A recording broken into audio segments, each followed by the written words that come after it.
اوه بک چقدر گرانگ است.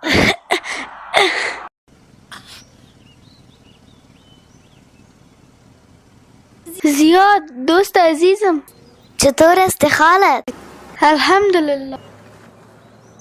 جزاک الله خیرا زیاد. الله بر جزای خیر بدهد.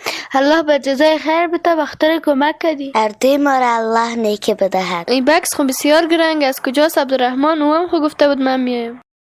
او امروز آمده نمیتونه بخاطر که مادرش مریض بود. او باید در پالوی مادر خود باشه. الله مادرش شفا نصیب بکنه. من باید بعد از ختم درس به عیادت مادرش برم و ببینم که آیا کمک میخواد یا نه. سلام برم بهش بگو تا دیگه ما ببینمشه.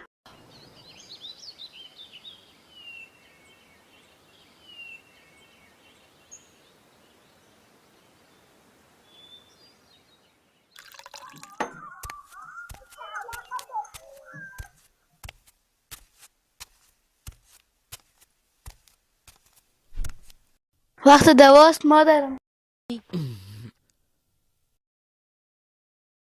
الله برات خیر بده بچم. امر من بسیار به تکلیف شد. از دیروز تا به حال هیچ خو نکردی. از خاطر راحت من کل شب بیدار ماندی. هرچی که کنم مادر حق ادا نمیشه. حتما همسایه ما آمده که پرسان تا بکنه. السلام علیکم. و علیکم السلام و رحمت الله و برکاته. چطور هستی زیاد؟ خبر شدم مادرت مریض است. آمدم یک چند قمرایت بشینم. الله بر تو خیر بده دوستم، لکن مرا ببخش. نمیتونم که امروز تو بشینم قصه کنم.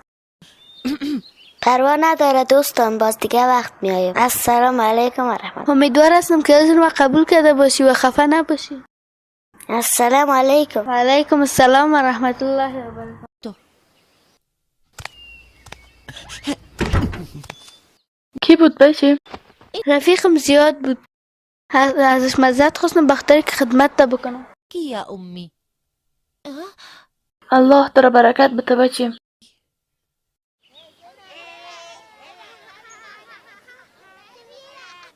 دوستی همه قسم می باشه. افسوس به دوستی. همه قسم دوستی میکنه عبدالرحمن. نخواست که مرد خانهش را استقبال بکنه. همه قسم دوستی می باشه. که تو خود گپ میزنی زیاد خان. السلام علیکم و رحمت الله. و علیکم السلام و رحمت الله و برکاته. چرا تو جگر خون هستی بچه؟ من میخواستم که از شیخ نیکی کنم ولی در مقابلش کتم بدی کرد. چه قسم همراهت بدی کرد بچه؟ رفتم پیش عبدالرحمن که احوال مادر مریض پرسان کنم و در خانه کتش یک چند دقیقه بشینم. و او هیچ به من خوش آمدید نگفت و او به من گفت که فعلا من کتش تا نمیتونم. سبحان الله. تو از چیز جگر خون و غضبناک میشی که دوستت الله و حق داده. چطور؟ آیا تو این آیت قرآن نشنیدی که الله سبحانه و تعالی میگه که یا ایها الذین آمنوا ای مؤمنان لا تدخلوا داخل نشوید بیوتا به یک خانه غیر بیوتکم و غیر از خانه هایتان حتی تستأنسوا تا وقتی که اجازه بگیرین و تسلموا و سلام بتین علی اهلها به اعضای خانوادش فلا تدخلوها پس در اونجا شما داخل نشوید و این قیل لکم ارجعوا و اگر برای شما بگه که برگردین فرجعوا پس بگردین هو ازکی لکم ای بسیار پاک است برای شما والله بما تعملون علیم و الله به آنچه که عمل میکنید بسیار عالم است. و معنای این آیت شریفی است که واجب است لازم است که پیش از اینکه در خانه کسی داخل شویم از او اجازه بگیریم.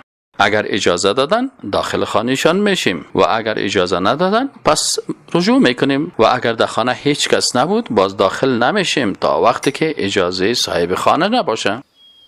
چرا صاحب خانه به بیمانایش اجازه نده؟ بچیم هر خانه خاصیت خاص خود داره. باید از کسی سوال نکنیم به او چیزی که به ما ارتباط نداره. اینمی بر ما پاک است و بسیار خوب است مثل که الله سبحانه و تعالی گفته بود بر ما. بله شاکر کاکا تو به حق هستی. همچنان گوش بده به حدیث رسول الله صلی الله علیه و سلم.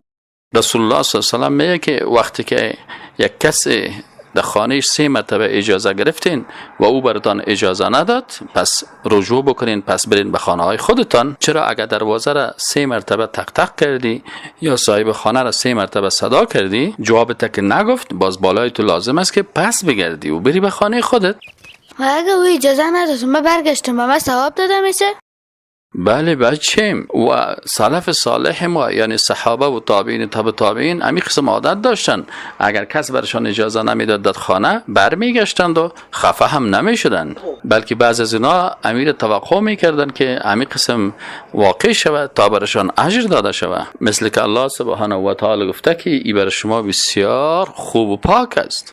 الله مرا ببخشه و مغفرت کنه. چقدر اشتباه کردم که سر دوستم عبدالرحمن غضبناک شدم. اگر دین خدا بسیار درست بفهمیم بچیم، هیچ وقت هیچ کسی به کدام دوست خود بغضم نمی داشته باشه و بدبینی هم نمی داشته باشه. بسیار زیاد تشکر کاکا شاکر و وعده میتم که سبب ملاقات دوستم عبدالرحمن برم و هیچ وقت غضبناکم نمیشم. اگه اجازه نده و پس برمیگردم. الله ترى برکت بده بچیم.